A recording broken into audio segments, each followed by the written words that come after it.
try to stop my wave up. I don't want no problems today. Hello, everybody, and welcome to the Spoiler Warning Podcast. This is review number 761 with a review of Problemista. I'm Christopher Schnese. And I'm Stephen Miller. And if you're joining us for the first time, the Spoiler Warning Podcast is a weekly film review program. Each week on the show, we're going to dive in, debate, discuss, and argue over the latest films coming to a theater near you. This week, we're talking about Problemista, but we're recording this episode the night after the Oscars. So, even though it technically doesn't relate to this film, why don't we start talking a little bit about what we thought of last night's Oscars broadcast, Stephen? Yeah, I liked it. I'm a weirdo this year because I liked all 10 movies that were nominated for Best Picture, and not just liked them, but I would say liked them quite a bit. Like, there was no Bohemian Rhapsody this year. There was no Green Book. There was none of those things where you're like... There's no Dallas Buyers Club. Exactly. Well, hey, now.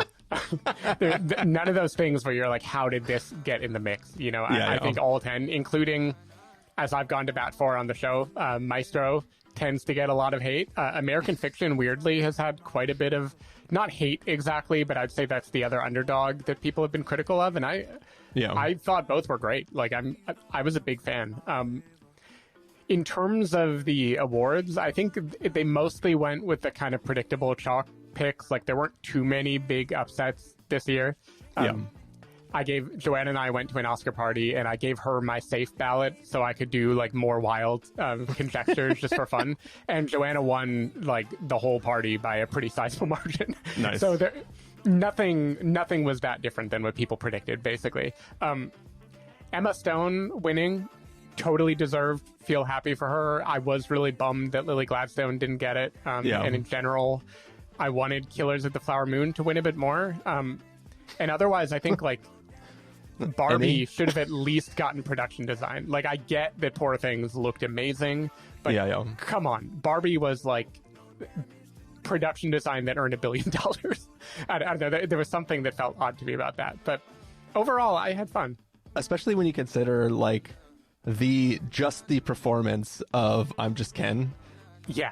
The amount that went into that and how it felt so like all encompassing of like the crowd and that, like, I know that song and the performance of the song is different than, production design, but like, it's you couldn't have gotten to that place without the film having that to begin with. So, and that was clearly like the highlight of the night, and probably the best song performance at the Oscars since Shallow in 2018 or whenever that was. This was a banger for sure. Yeah, all in all, I enjoyed it as well. I think that I mean, there was not a single category where, outside of the categories where like I had not seen any like shorts and stuff like that, where I hadn't watched anything, so I have no thought of it. But there was nothing that like afterwards I went, what? Or how is that possible? I just kind of went like, oh, there you go. Like, like I didn't really feel bad about anything. The broadcast itself seemed good. Like, I like the new format with bringing up like the old people to,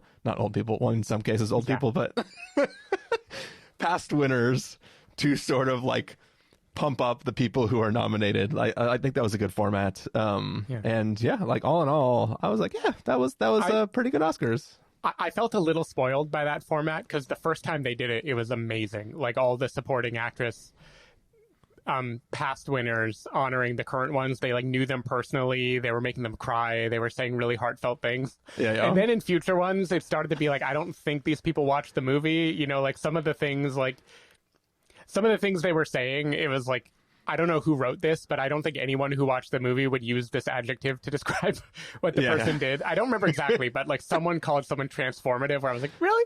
Him? I don't think so.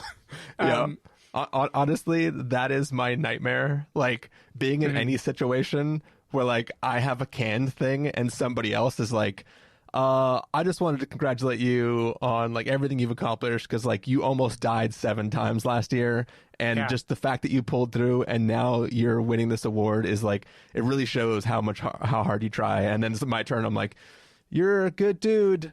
Thumbs up. It always feels off when they don't have the don't have anything emotional to say. But I did like, I'm a fan of like, let the Oscars be about the movies. So I love whenever they like take the time to have elder statesmen or whatever say a few words. And I'm just super basic tonight because I think Jimmy Kimmel is a great host too. I always have. I think he nails it. I think he has the right level of comedy, the right number of bits. I think he's witty, but not too mean or annoying or anything. Like I think he toes the line pretty well. I thought his zinger about Trump at the end of the night was like great. It was pretty good. It got me pretty good. You can't think about it too much because it kind of falls apart, but the turn of phrase felt really cool in the moment. Yeah. Did it pass your jail time? Yeah, exactly. Yeah, that was pretty good. I was happy overall. One of the upsets I was rooting for and I was glad happened was Zone of Interest winning sound. I think whatever you think of that movie, like that movie, sound is half of the movie. Yeah, 100%. There's something really cool about, like, the Academy is getting a little more highbrow, but not so highbrow that it's like boring or snooty. They're like right in between in a way that's fun to watch. Yeah, and that's the thing too, is it was an upset, but it wasn't like a snub or whatever the equivalent of. It wasn't like a shocking left field choice. It was like, oh yeah, duh. it was kind of like one of those things, was like 100% deserving. I think. A similar category was like, I'm super stoked for Godzilla -1. Like I'm really excited for it. Same. But like the creator, I feel like I was in the same place, and weirdly I was framing the creator as an upset when I was coordinating with Joanna about what we would vote for, because I told her Godzilla -1 is the safe bet. But that's wild if you think about it. Like Godzilla -1 would not have been the safe bet in any other universe. So I felt the same. I'm 100% stoked for them though. And like it was great. Like everything about, from the moment it was announced to like the moment they were moving to the next category, was like pitch perfect, and I wouldn't have traded that for the world. But it was just kind of like funny when I was like, if there's one thing the creator was good at. It definitely deserved to be in the conversation. I guess it's the question of how the creator stretched a quite big budget into looking like a huge budget, and Godzilla -1 stretched a tiny budget into looking like a quite big budget. And like, your mileage may vary in terms of which you want to honor. But I think it also just reflects like the voting body is clearly way more into international films than they used to be. Like Anatomy of a Fall winning screenplay too. Like this kind of stuff didn't used to happen until a few years ago. I kind of feel like Parasite blew it open, and now everyone is reaping the benefits. Everybody's like, wow, there's so much out there we've been oh my gosh, paying attention to. There's so many countries. Oh, good times. Yeah, it was solid. Transitioning on from that, should we just get into our review of Problemista? Sure. All right, we're going to take a listen to the trailer for Problemista and then come back and give you all a review. This is the story of Alejandro. His mother gave him everything, but she had a recurring dream of Alejandro leaving the safe world she created, where he'd face the dangers she tried so hard to keep him from. Lo siento, señora Fuentes, pero Inmigración decidió no considerar la aplicación. Alejandro Martinez. Yes, hi, let's speak. Mr. Khalil's ready for you. Thank you. Okay, look, you don't have a while. You have a month to find someone to co-sign your visa. And if you don't, you have to leave the U.S. I started freelancing for this lady. I'm late. I know I'm late. I'm so late. This menu. What is it with walnuts? Walnuts, walnuts, walnuts. It's like a cafe for squirrels. The walnuts, they go very nicely with the salad. Do I look like I need educating on fine cuisine? Yeah, you think this lady can sponsor you? I mean, we'll see. We'll see. Well. Is this your dream, making toys? Yeah. Help me curate an exhibition, and I'll sponsor you. Other thing is, you can't take money right now. You must find a sponsor and pay fees to earn money. The maze is impossible to navigate. Wait, I mean, this sucks so much for you. I'm barely keeping afloat. Your boss is a monster. I need to get paid. She's a Hydra. Such a nightmare. None of those options. Human being. Elizabeth, let me talk. I question if you are ready for this job. Why are you making everything so difficult? You don't know what it is to really want something. To be on a mission, journeying into the unknown. It sounds brave.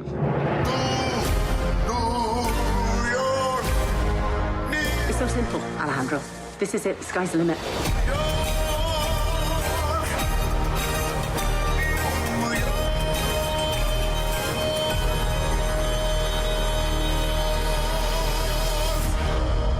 Oh, El Salvador. Pupusas. Yes. And those nuns they killed in the 80s. Right. So... All right, so that was the trailer for Problemista. Basically, the story of this man named Alejandro who's living in New York, and he has dreams to work for Hasbro. And one day he loses his job, which puts his visa in jeopardy, and he has to find a new job, and ends up connecting up with this like insane art person. And it's about him trying to sort of help her out and get her to sponsor his visa so that he can continue to stay in the United States and hopefully work to his goal of working for Hasbro. So, Stephen Miller, what did you think of Problemista? Yeah, I don't know if I was in just an extra good mood when I watched this movie because I see seams in it. You know, like I see things that would make me criticize it a little bit as rough or kind of festival or first directorial outing. But I was really taken with Problemista. I actually really enjoyed this movie. I think it's very hard to do this kind of like whimsical, surreal comedy and keep it up for a full runtime. Especially this is like a 2-hour movie. This isn't like 70 minutes or anything like that. Yeah.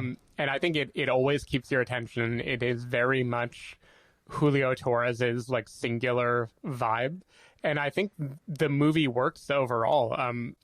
I've said this about some comedies in the past, and I don't remember if you watched the show, so it might not mean anything to you, but this really feels like it's following in the spirit of Broad City, like turned into movie form.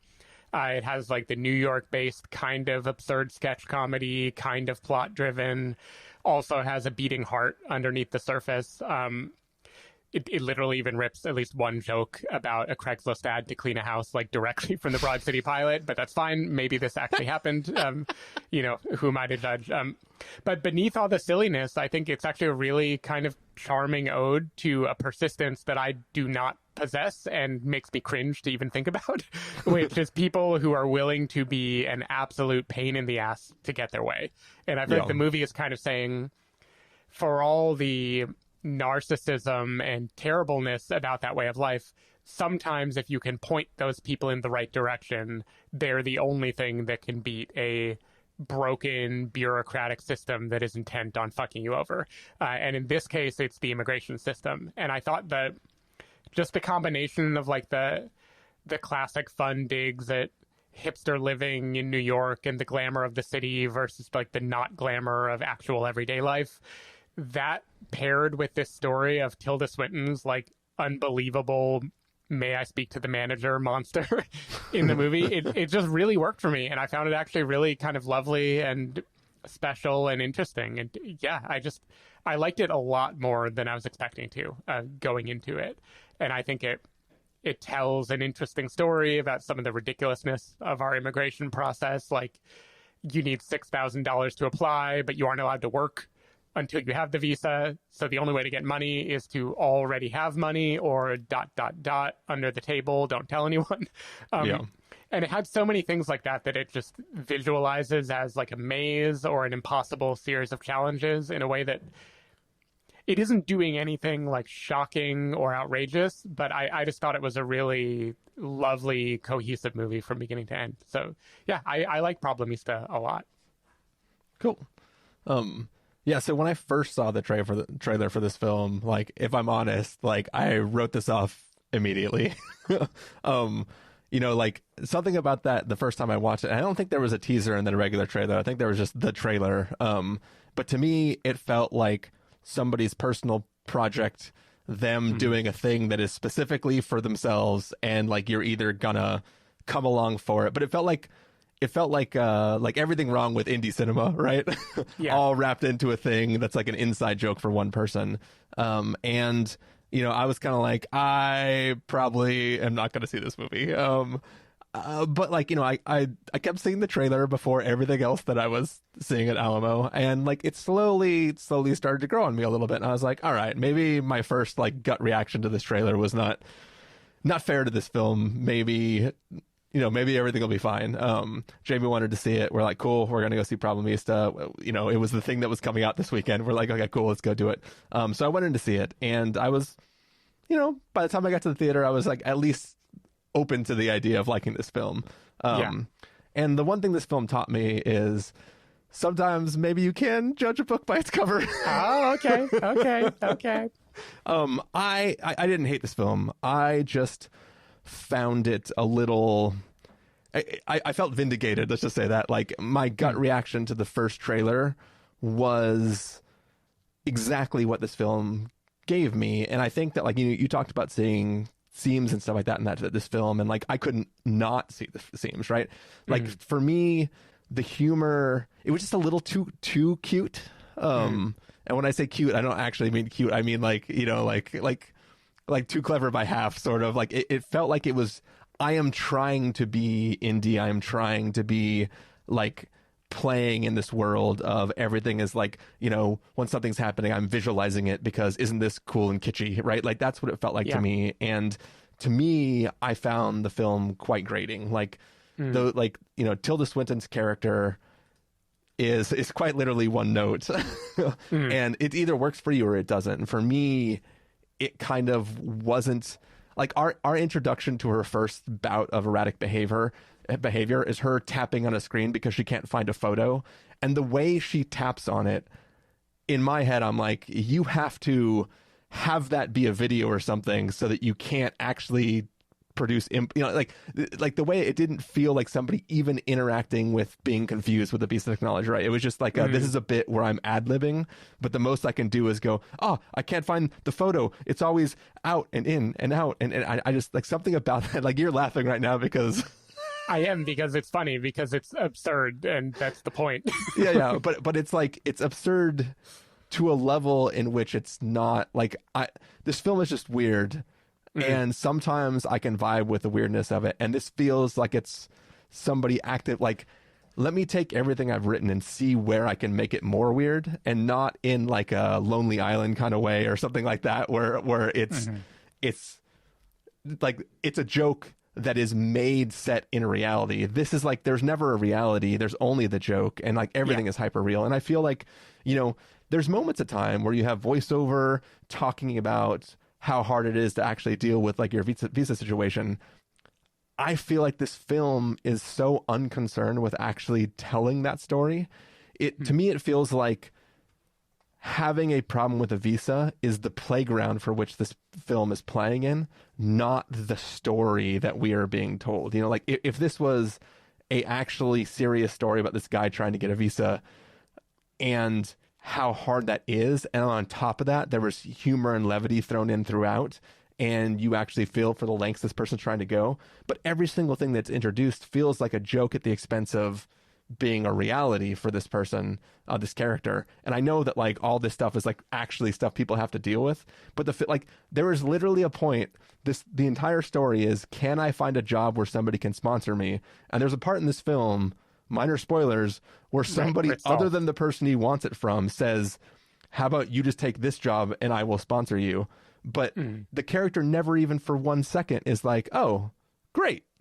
Because the actual story is him interacting with this crazy woman, and the visa thing is like there's never a world in which he's like, oh, I'm actually so desperate that I have to take whatever job comes about. It's actually just, no, this is the only job that I have to work because this comedic situation I'm trying to present has to be the only solution to my problem. And I just felt, I don't know, I found myself forcing myself to participate in the film as opposed to genuinely enjoying it. So yeah, interesting. It's about bummer. I get it. I hear everything you're saying.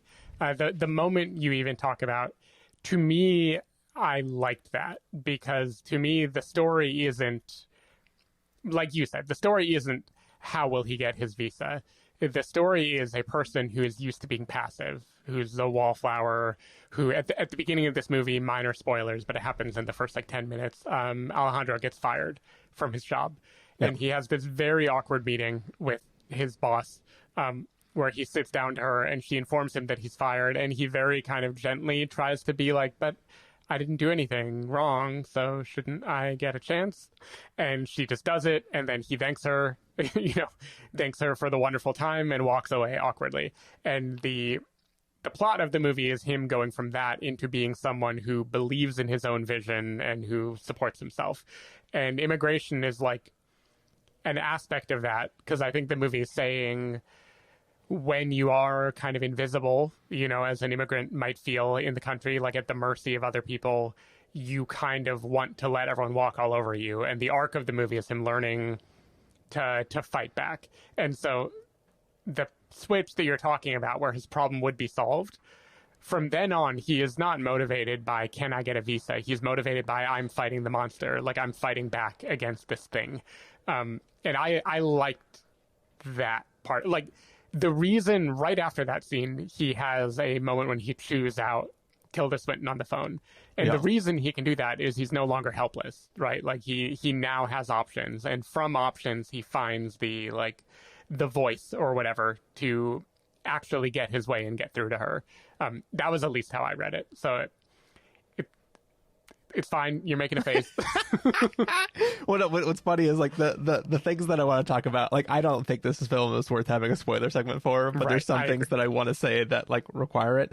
All I'll say is, I think where he arrives at the end of this film, the monologue he does and the results that may or may not come from that monologue undercut everything in the journey up until that moment. And like, if the goal was, I need to try to stay in the US so I can work for this company, it seems like that idea in and of itself is undercut by a situation that he's trying to fight for. So it's like every single battle he's participating in isn't actually connected to the overall narrative. It's just where the joke is funniest, right? And the word funniest in my sentence is doing a lot of work, because I didn't particularly find this film funny. It was I'm bummed. It was humorous. But there were like maybe a few chuckles from me, and like maybe well, that's not true. There were people in the front row of this movie who were just having a laugh riot. Right. My section of the theater, not just me, I mean like the entire row I was in the back of Theater 5 in Alamo, was mostly silent throughout the film. But there were people in that front row who were just like, I am eating this shit up. And I was like, I'm happy for you folks. Yeah, I mean, it wasn't, don't get me wrong, this wasn't Bottoms. This wasn't like a laugh riot or anything. But I had lots of chuckles throughout this movie. And I feel like my audience enjoyed it pretty much the whole time. But it is true, like it's towing a kind of strange line between being silly enough to just be resting on the merits of ha ha ha laugh out loud comedy, and being sincere enough to be a kind of moving portrait of immigration. And it's doing a little bit of each, but not in the big sick way where you're having something that is an actual drama that has humor on top. This is not that kind of movie. This is not like Judd Apatow said, Julio Torres, here you go. Maybe he did, honestly. I didn't Google it. I don't think he did. I think someone would have mentioned it. I don't think he did either. But this is not that formula at all, right? This is very much like from his mind of kind of absurd, surreal humor. Let's have a movie that is personal in his way, which is still tipped way more toward the like surrealness and way less toward the real world drama. But man, it's just like some of the shows I love. I just think it had a lot of really great details that made me laugh a lot. Like I love, and I'm very conflict averse, deeply in my bones. I love all the scenes of like Tilda chewing into waiters or talking to Apple Help because she can't find her photos, and what did they do to her photos, and that moment where like in every one of her arguments it tips over into like she is winning and nothing anyone can do will stop her.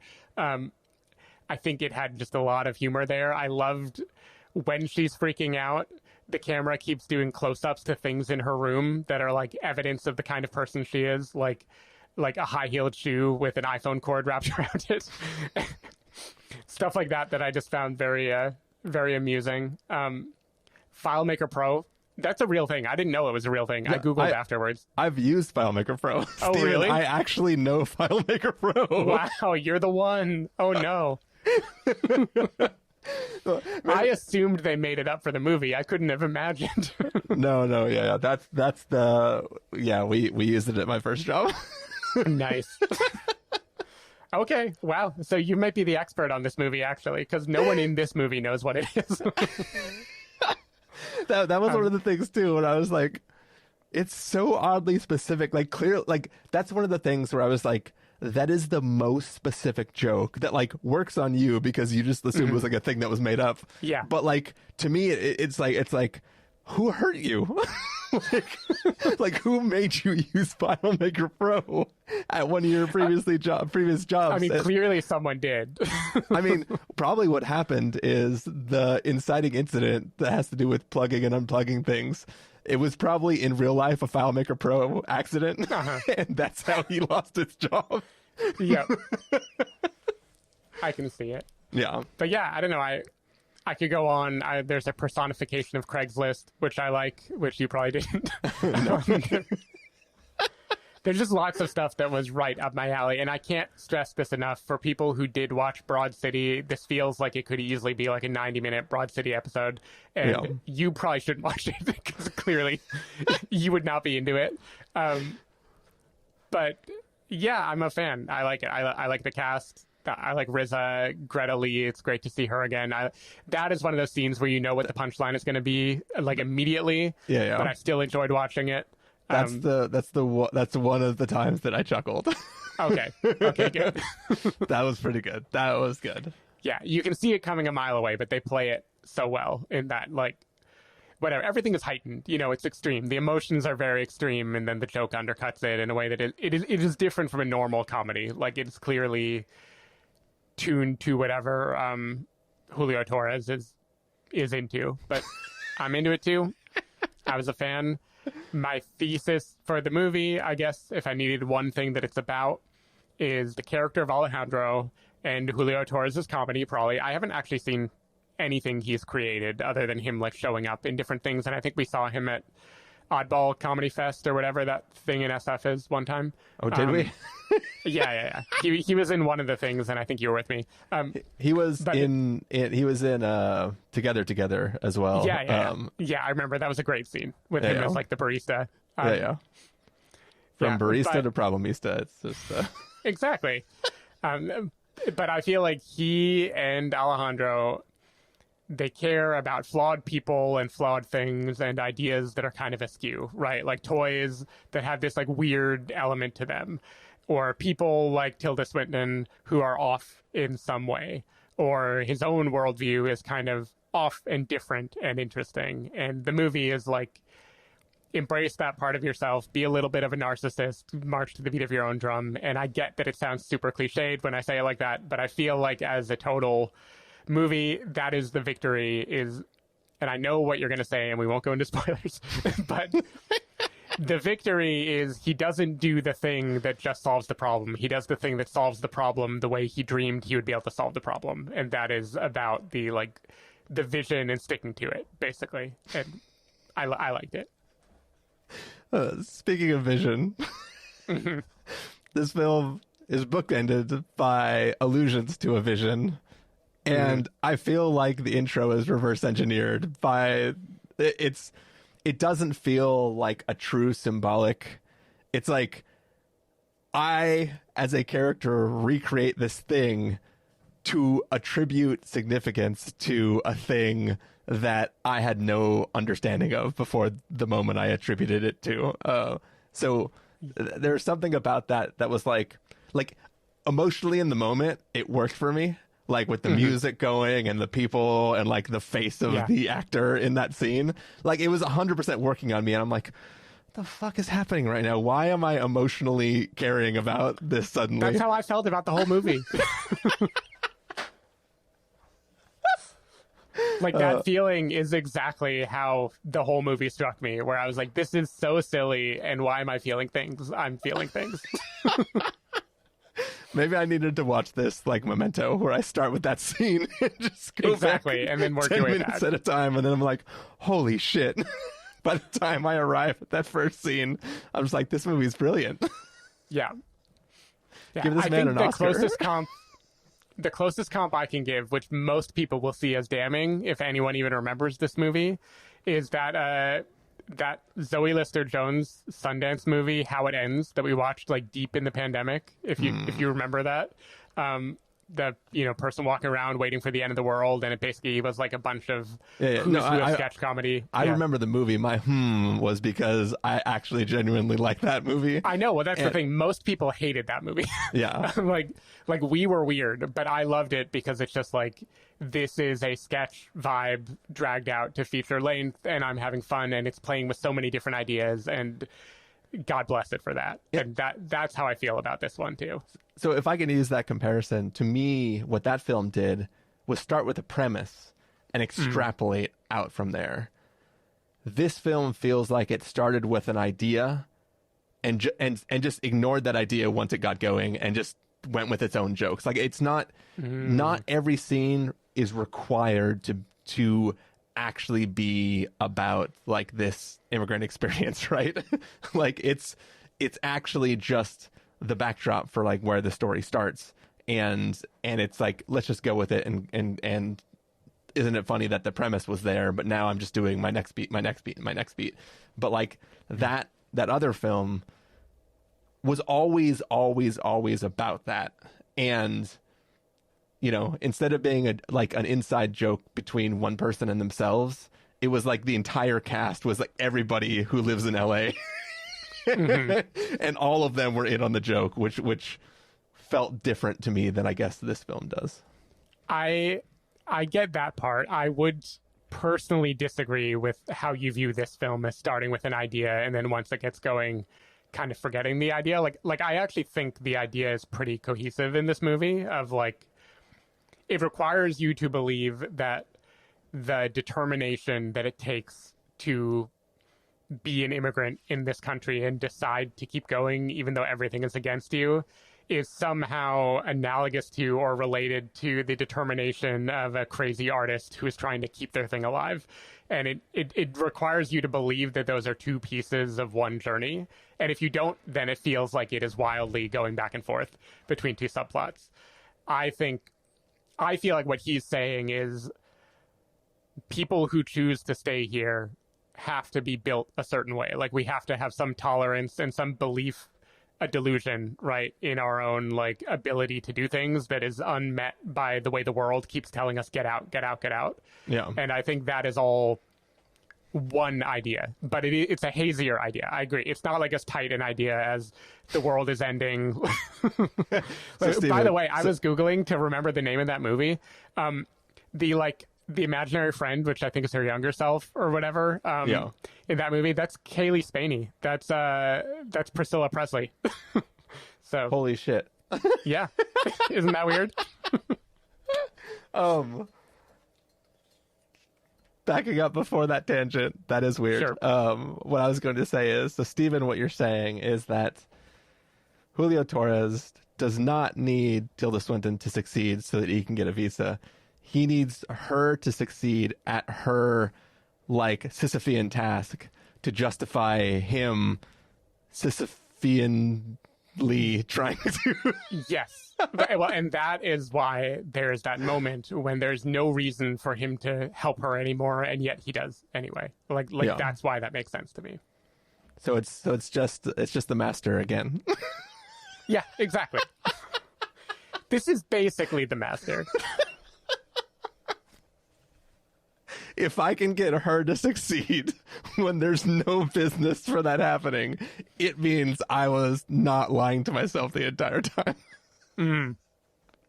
Yeah, I think it's an ode to, in a good way, an ode to delusion, into like the belief that you're going to make it with these, like, for instance, I would say it is intentional that the toy ideas are not that good, right? Like I think that's an intentional part of the movie. It's someone who just believes in this vision of themselves, even though it doesn't make any sense, and committing to it anyway. And I'm sure when he looks back, he feels like Julio Torres, had exactly that. I don't actually know his background, but I assume he, went through the system in some capacity.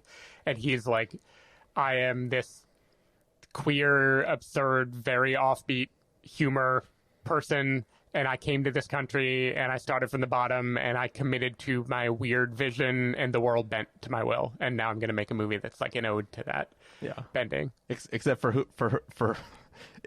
for Julio Torres, instead of a little notebook with toy ideas, it was a script with joke ideas. That would be interesting if Problemista was actually what he started with. I was also wondering, because I didn't hear a lot of chatter about this movie, and it turns out this was at South by Southwest like a full year ago. So it might be that a lot of people were talking about it way back then. Gotcha. I guess we didn't digitally attend last year. I don't. Did they do it? Maybe they didn't do it digitally. Yeah, it might have been just like the art stuff that you could do, but maybe no films. I don't remember. But I definitely didn't watch this then. Nope. That's for sure. Let's jump into verdicts, I think. Yeah, jump to the verdicts? All right, let's do it. Stephen Miller, if you're going to give us a must-see, recommend with a caveat, wait for rental, pass with a caveat, or must avoid, what would you give it? I'm giving it a recommend with a caveat with a big old heart emoji on top of it.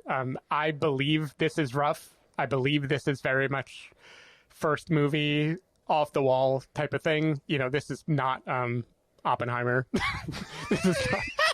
This is not a grand cinematic achievement, but I think it is a little bit of, you know, how it ends, or I don't want this to be an offensive comparison, but like Tigers Are Not Afraid, like those kind of movies that are just like a little surreal and they use that to communicate a point, and they're small, but I think in the smallness they convey one thing very well. Yeah. And I think this did that. And I was just enchanted by it. I was smiling the whole time. I was happy I saw it. I recommended Joanna go see it too. I think people would enjoy this unless they've used FileMaker Pro, and then apparently they're taken out of the movie to such a degree that they retroactively just dislike it. Maybe, Steven, I just need to check to make sure that I'm connected to the internet, and then my opinion of this film will reset itself and sync to the proper place that it needs to be. But, yeah, who knows? For me, I'm going to give this a wait for rental with a big old scratching chin emoji. I know you're past with a caveat, but I'll let you do wait for rental. Like I said, I didn't hate this film. It wasn't working for me. And like I said, I still somehow felt emotional at the end of the film, even though I didn't think the film technically had earned its way there for me. It was doing all the things that make you go like, well, fuck, yeah, right now I feel this way. But yeah, for me, you know, it's, you know, check it out. It's a cute film. It just didn't really grip me, and yeah, it is what it is. Just like this episode is what it is. Yeah. But that is going to bring us to the end of this episode. Stephen Miller, people want to find you throughout the week. Where can they do that? People can find me at S. David Miller on Threads, Blue Sky, still on X, though not very often, or sdavidmiller.com. People can find me at ChristopherInRealLife.com or ChristopherIRL on a number of different social platforms. You can find the podcast over at thespoilerwarning.com, where you can get a bunch of the back episodes of the show. If you want to subscribe to the show, you can do so on Overcast, YouTube, Apple Podcasts, or wherever podcasts are found. If you want to know when the episodes go live, you can follow us at twitter.com/spoilerwarning, facebook.com/thespoilerwarning, or instagram.com/thespoilerwarning. If you want to get a hold of us directly, you can send an email to fans@thespoilerwarning.com, or you can use the contact form on our site. Music for this episode will come from a track selected from artlist.io, so hopefully you were enjoying that. Yeah, that is it for now. Stephen, next week I'm traveling for work, so we might have to have a delayed recording of whatever is coming out this weekend. Yep. But as soon as we stop recording, you and I can chat about what we're seeing and when we're seeing it. I think it's going to be Love Lies Bleeding, if I'm remembering right. Yeah, I have that booked for Thursday, so I will have seen it early. I can maybe make it work, but we can see. Okay, yeah, we'll figure it out. One way or another, you guys are going to get a Love Lies Bleeding review. I feel like there's something else coming out too, but yeah. We'll figure it out. We'll figure it out. All right. Thank you, everybody, for listening, and we will see you next time. Bye. Bye.